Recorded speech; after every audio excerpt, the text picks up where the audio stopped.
Stocks came out of the weekend really quiet. We had some profit taking today. I'm going to break down what that looked like.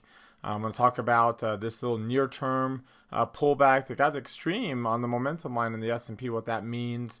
Does it change our expectations in the short term and the intermediate, especially with those red flags that we talked about on Friday? I'm going to break down those expectations and what's driving those expectations from a technical basis using the different charts, and this a little pop in volatility and what that means and how much further that can go. So I'm going to break all that down on the charts, as well as within the sectors, within this profit taking. We'll look for a trade idea to take advantage of a pocket of weakness to add some balance to our portfolio. So let's go ahead and get started. Today is Monday, December the 9th, 2019. This is the Market Outlook from MarketScholars.com. My name is David Settle. All right, well, let's take a look at the S&P 500 here, and you can see a little bit of a pullback on a short-term basis. At least we closed in a small inside day of the range that we had on Friday after the gap. But we still closed at the low, and that brought the momentum line, you notice, all the way down to an extreme low here, below the 5th percentile. Also brought the near-term line down out of the upper reversal zone, just barely.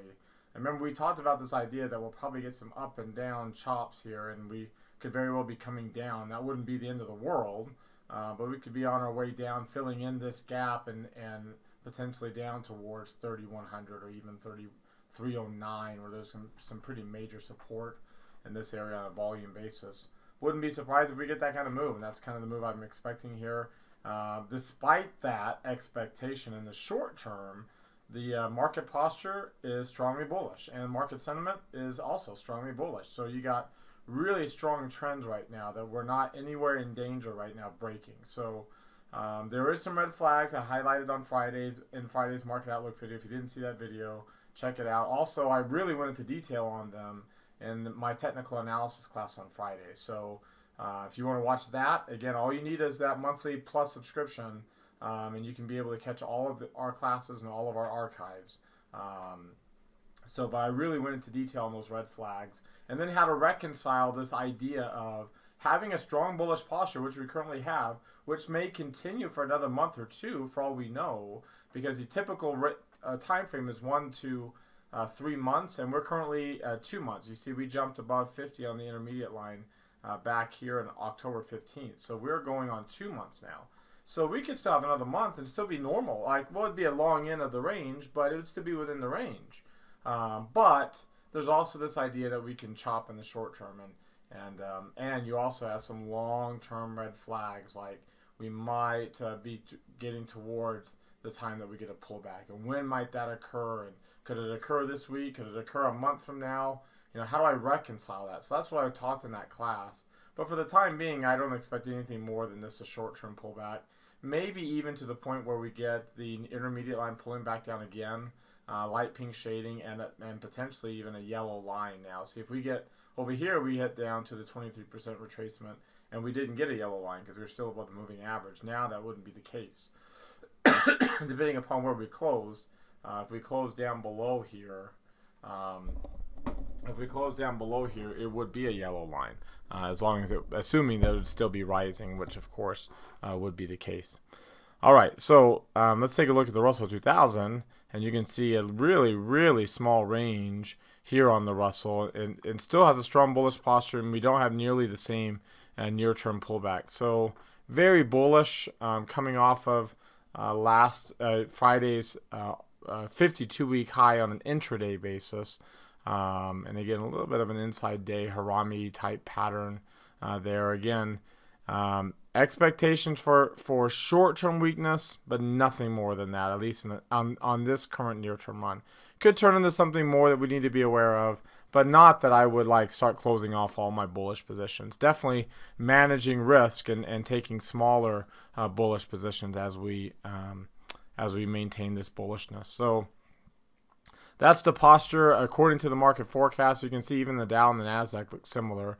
The Dow has pulled back more. It did get the yellow line and the pink shading, even if they weren't right on top of each other. And the Nasdaq Composite looks very similar to the S&P 500. Very strong posture, both on the intermediate and long-term basis, but some very oversold short-term weakness and a gap from Friday that we are most likely going to fill, because that's most likely a common gap. That'd be very easy for us to fill there. All right, before we look at some other charts, I invite you to subscribe to our Market Scholars, our Market Outlook YouTube channel. There's a red subscribe button right here. Just click on that, or mouse over our logo, excuse me, and then hit that red subscribe button that pops out. There's also one down below the video if you're watching this on YouTube. That will notify you when these videos are posted. Hit the thumbs up icon down below the video. That's our survey. That lets us know if you want us to do the videos or not. If you like our videos, you want us to do it again tomorrow, let us know. If you don't, then let us know by not clicking on the thumbs up. And comment, too, while you're down there on anything that stood out to you. Join our website at marketscholars.com. You can do that for free. There's a link popping out right there on the top right corner of your screen. That will subscribe you to our site. You get access to our Market Outlook forum and our community on our website. You also get access to our market commentary section of our blog and webinars that we put out there. Follow me on Twitter for more content in between these videos from day to day, and join our Market Outlook Facebook group that we've created. I get asked about this a lot. We get asked about, what do we do with the trades after we put them on, because we put on the trade in every video. We manage those trades all the way to the close, and we manage those in the Market Outlook live trade review videos. We also put on today's trade before the market closes. So those of you watching the video, it's usually after the market closes, always after the market closes. We've already put the trade on, and we do that live during here, so you can be able to get into, if you're looking at that as an idea, before the market closes, before the next morning. We also have upcoming classes here. Again, you need our Plus subscription to get access to all of our classes and their archives. And then finally, we invite you to engage with us on social media. Again, the more you engage, the more those platforms will promote our content to you, but you have to engage with us. They will promote content that you engage with the most. We try to make it easy for you. Just hit this heart. It opens up a window where you can like that button. Hit that thumbs up icon. That will take you to your Facebook page, and you can like today's Market Outlook Facebook post there as well. All right, back to the charts. And you can see on the long-term chart, we got a little bit of a small candle base. Now, we're at 31.35. This week's opens at 31.21 on the Heikin Ashi. So anywhere below 31.21, remember we can go down. The 312 is where there's some pretty decent support actually. Kind of your first layer of support's at 312.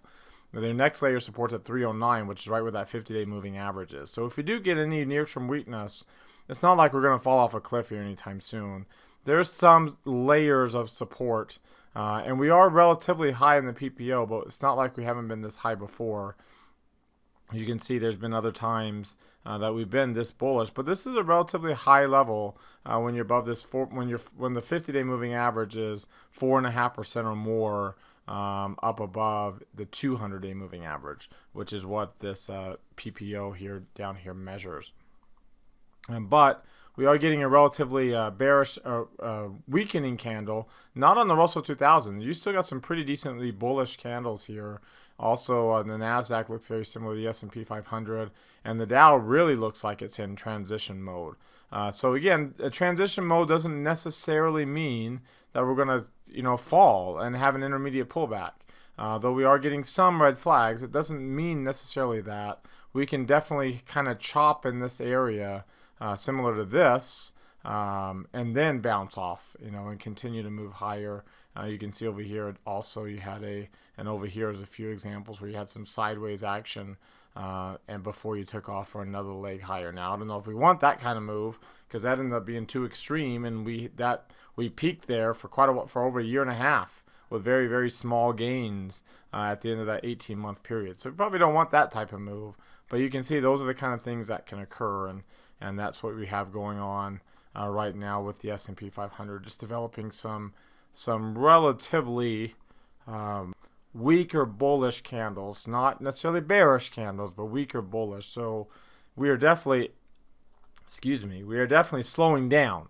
If not going down, we're definitely slowing down this really bullish run that we've had in anticipation of positive trade news over the past 7-8 weeks. In fact, we've had 1, 2, 3, 4, 5, 6, 7 weeks in a row.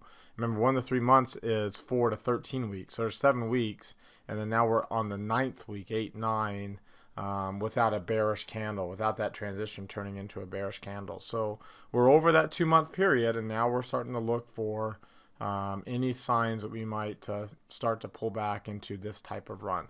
I don't think it's going to happen this week or that next week for that matter, but definitely with that December 15th time frame upcoming, there definitely could be a catalyst that could produce that type of move. All right, from a 3 green arrow standpoint, looks like I have Nucor up here, but from a 3 green arrow standpoint, you can see we just got a green arrow on the stochastics on this little bounce. I don't expect it to last too long. You can see we, on the 2-line basis here, we're still above the 8-day moving average. If we fill in that gap, we're most likely going to test the 17, which would not be surprising. Remember, the 30-day is also going to be right around where that 50-day is, right around 309. So there's going to be some layers of support in these spots. So we're not going to free fall anytime soon, but definitely we are set up for that type of short-term pullback. The MACD is below its moving average. The stochastics is barely touching its moving average, even with the phantom green arrow here. So we're definitely not out of the woods in terms of breaking out to the upside for a new kind of extended near-term run. We are still chopping, and I think we're in the mode right now of chopping to the downside. Let's take a look at the volume for today, and the volume for today and the trading range. 35 million is all we had, and the range, no gap here, so the range is at 1.38 points. So these are really, really low numbers. 35 million is way down here. 1.38 points is way down here. The ATR to price ratio is well below 1%. So we're grinding. We're not breaking out one way or the other right now. And if we do move to the upside, it's going to be really painstakingly slow. That's how things go, especially when you have the VIX, at really low levels. Now we rallied up here today. In fact, we rallied up kind of strongly, even though we were only down a little bit on the S&P 500. In fact, we also even got up into the neutral area. So don't be surprised if we don't pop up towards this 95 level. I actually think there's a possibility on any short-term weakness we could actually touch the 1. Now, I don't think we'll go past 1 because that's intermediate pullback levels. But I definitely think we can touch 1 on a weak intermediate posture before turning back or using that for resistance and turning back around. Would put us probably back up into the 17, towards the 18, 19, 20 levels, where I think we'll have enough of a pop in volatility and that it will set us up for a good low point that we can bounce off of and stay up for a while. See, when you come up off of a low where the VIX only bounces to say 13 or 13 and a half, it's hard to get going up too much. But when you pop up to 18, 19, 20, then you've got some room for the VIX to fall for a while, and which would coincide with more of an extended run on the S&P 500. Of course, if we get more of an intermediate pullback, then we're looking 20 plus, and the VIX ratio down here getting up above, or getting at least 2, if not above, that 105% level. All right, before we talk about what's driving this price action and or lack of, for that matter, and as well as our trade idea today, let's pause and let's talk about, or let's see what you think about this technical outlook we just came up with, looking at these different charts. This idea that we have the strong posture that is grinding now and really slowing down, if not producing some short-term weakness and chop. Do you agree with that assessment? Do you disagree? Let me know. There's a link popping out right there. Click on that link. It opens up a poll. Then hit either agree or disagree. If you click disagree, comment down below, and let's keep this conversation going in the comment section. Of course, remember, again, those who are subscribed to our site can go to our community and open up any new thread and keep the conversation going in our Market Outlook forum on our community at marketscholars.com. All right, let's talk about what's driving the price action today. And you can see the biggest winner was the VIX here. And you had agricultural commodities, MLPs, which have been so beaten up lately, doing really well. But let's take a look at just what's been going on over the last week or so. So let's come down here to December, and we'll go to this past week. And you can see crude oil has had the best returns, and they've maintained those returns today. On the other hand, down here, real estate's also holding up with small caps, not two asset classes you typically see together. Again, this is over the past week. If we just look at today alone, you'll notice, look at international stocks really struggling. Even though the dollar ended up being slightly down, they were the ones. Now, granted, 0.5% or under 0.5%, a third of a percent is not that big of a deal. But you can see the risk on. You have TLT and real estate doing well. Gold kind of up a little bit here, not doing great, but up. And you can see small caps and large caps both coming down by the end of the day, especially crude oil maintaining kind of a sideways action, so maintaining those gains that it has. So if you take a look at some of these moves in these safe haven asset classes, like for example, if I take a look at TLT, this is not a pattern where we expect, we're looking for a big bounce and move. Now, it does have the bullish pattern, like you have dark green shading and a green line. You are fluctuating up and down between this, and we're not really breaking out here to the upside, but that is a bullish market forecast pattern. I just don't expect that we'll get too big of a bounce to the upside. In fact, if I were to edit this and bring on that 23% retracement level, you'll see that that's essentially where we hit some resistance on the bounce back up. So I expect that we'll come back down to 135, if not through towards 130. But on the near term, if there's any near-term weakness in the S&P, don't be surprised if we don't bounce back up towards this 130, 140 area. If you take a look, you can see the type of consolidation pattern that's forming. If you take a look at the 10-year yield, 2% is kind of the magic number. In fact, if you look at the long-term view of the 10-year note, that 2% is the magic number. We've had some bearish candles. We got a big transition candle last week. Bullish candle. We're above a rising 50-day moving average, but well below a 200, which means we typically fill in that gap, and that happens to be where the 2% mark is, if not up through that towards 2.1 and a quarter. I don't think we're going to get that high. I think we'll get some resistance there around the 200-day moving average on any month. Remember, that's typically coincides with a move higher in risk appetite that we're starting to see some fruits of. Again, we've had this big kind of move on crude oil, and that's produced last week, and that's produced a good bullish candle here and a golden cross on the PPO. So now this candle's not breaking out, like it's not a good close above a bunch of highs here, but it is a start. After a few transition candles and not turning down instead of turning up, there's a good sign. Again, as a reflection of risk appetite, there's a good opportunity here for the Russell to be breaking out, as well as crude oil to be breaking out. Obviously, they look at the dollar index. This has an influence on that risk appetite trade, and the more it comes down, the more bullish that is for equities in general, and especially would be bullish for international stocks, especially in emerging markets. We have some falling momentum, and now we're getting some bearish candles, and we'll see if we doesn't end up turning into more of a death cross, since we're really tightening up on the range between these two long-term moving averages. I mentioned to you those foreign markets, especially the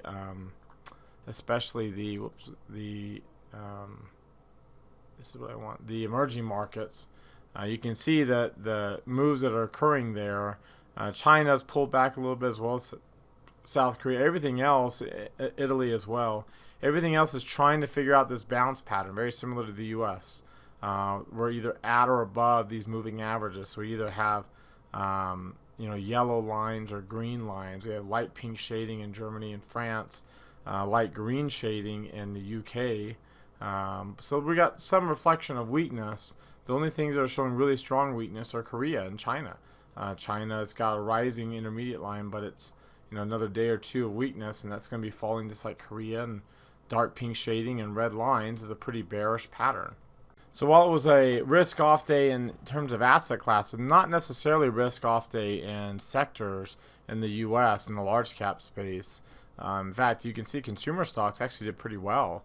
Both the staples and discretionary are up above zero. Real estate, of course, doing well as real estates are up. You can see financials, materials holding up versus the market. On the other hand, you just have things that have been really strong lately. They've pulled back. Financials pulled back. A little bit of strength at the end, but was weak most of the day. technology, healthcare, and industrials. All recently strong sectors. In fact, you can see here from October the 8th up until now. October the 8th is when we hit that low point in the S&P. Up until now, those have been some of the biggest winners: healthcare, financials, technology, industrials. You can see some materials there. So the strength is just pulling back. On a quiet day like today, that's very, very typical for strength to pull back. And utilities didn't bounce necessarily, but you see the consumer stocks have been weak, so they bounce, and real estate's been weak, and they bounce. So not utilities, because not everything's 100%, but you can see that's basically a rotation out of strength into weakness on very light volume, which is just typical of profit taking and rotation. And as long as the volume and ranges don't pick up, then all it is light volume profit taking, heading into some short-term weakness and subsequently leading to a bounce in risk appetite. All right, so for our trade idea of the day, I did want to take a look at one of the stocks that has been showing some weakness, and that is Seagate Technology. You can see I got a stop limit order in, which means we haven't been filled yet when we put this trade in and during the live video before the market closes. You can see it's got a bearish posture. It's got a yellow line. That yellow line was actually red when we were at the lows of the day when I first came up. I was preparing for that live video. And then the intermediate line was really close to dropping below 50. So it's, we dropped below its market sentiment. It appears to be on a bearish, this is a bearish near-term high. We've rolled back down. There's some bearishness showing up. You take a look at the three green arrows. As you can see, both the 8 and the 17-day have been converging for a while. And with today's move, this close below all these lows. They look like they're both starting to work their way down. The MACD is crossed below 0. Both those lines look to be crossing below their moving averages. Both these lines are also crossing below or falling below their own moving averages. You can see it from the long-term chart. We've been pretty bullish. We got a really bearish candle now after transition candle last week. We're breaking below the 50-day moving average with a high PPO. And there was opportunity to fill in that gap between the 50 and 200-day moving averages there. When you look at the Bollinger Bands for Seagate, you can see the tightrope, right? The tightrope we've been walking up here is really high. The ground, there's not very much volume. Even when you get into the value area, there's not very much volume until you get all the way down here to 47.5. So that's a relatively high tightrope, and we finally broke into the lower half of the Bollinger Bandwidth after a good, strong bullish run. In fact, we were also below the lower line whenever I first initially looked at this trade. So there's some bearish setups. We take a look at the DMI here. Seagate. And you can see the negative line crossed up above 30 and was actually a little bit higher. It was actually above 35. The positive line was also below 20 when I first looked at this. So they're setting up for a bearish pattern too. That's a pretty strong move on the directional index, the negative index. You can see this was also below 20 at the low of the day. The stochastics is starting to push towards the low end of its 4-week range. This is what it looks like on the intraday, those 4-week range chart. We had come down, hit this low, kind of bouncing up. We'll see if we end up holding for support. Obviously, if we keep filling up this gap, then we never get filled in because the stop limit order is down here. So you got to break below that for us to get filled in. And then we'd be off and going on this trade, a little bit of a dead cat type bounce pattern if that were to be the case. So if you got to take a look at our trade here, you can see what we did was we sold. We went out to the January 10 weekly. We sold the 58.5, bought the 60.5. Depending upon where you get filled in, I remember we put a stop limit order right above the 40, this $2 wide, so right above that 47 cent mark, just to kind of give me a little bit of room to work with. We put a stop limit order there. So now what that says is when this falls down to 48 cents, when the mark gets down to 48 cents, we'll try to get filled in at that level. We might have to finagle that price because there's a little bit of relatively wide spread on these. Not as wide actually as they are in the regular expiration the week later on Seagate. So with that being said, you can position size, kind of keep an eye on there's no earnings you have to worry about. We just have to worry about the short-term pullback, but this is a bearish trade. So we're able to put, if I was doing a bullish trade, I wouldn't put $987 at risk. even though I wouldn't like to keep my losses down to, depending upon where you get filled in, right? So if you end up getting filled in right around 48 cents, we risk $1,000, but we only want to lose 336, which is what we're trying to make. That will keep my losses small. We'd have to break back up above that resistance for that to happen, which is fine. That can happen, and we'll take a loss if it does, and we'll move on to something else. But that's why you see me doing a normal position size in this trade, because the risk right now is short-term weakness, and that would be a benefit to this stock. And so that's hence the normal positioning, especially with the lack of earnings before that expiration date. All right, so that does us for today. You've heard from me now. Now I want to hear from you. Use that link right there to go to our community on at marketscholars.com. It goes to our Market Outlook forum specifically. You have to subscribe to our site to participate there, but open up any new threads. If you have questions for me, if you have any comments about what we talked about, open up a new thread and let's keep this conversation going. Reply to other people's threads. Let's keep talking about what's going on, especially as the market opens tomorrow. And let me know if you have any questions, even if there's something we didn't cover in the video today but pertains to this topic. Feel free to ask anything. Again, thank you very much for watching. Remember to subscribe to our YouTube channel, hit that thumbs up icon, and comment on our video. Follow me on Twitter for more content. Join our site and our community that we created at marketscholars.com, as well as the Facebook group that we created. Have a great rest of your evening, everybody, and we'll see you all tomorrow.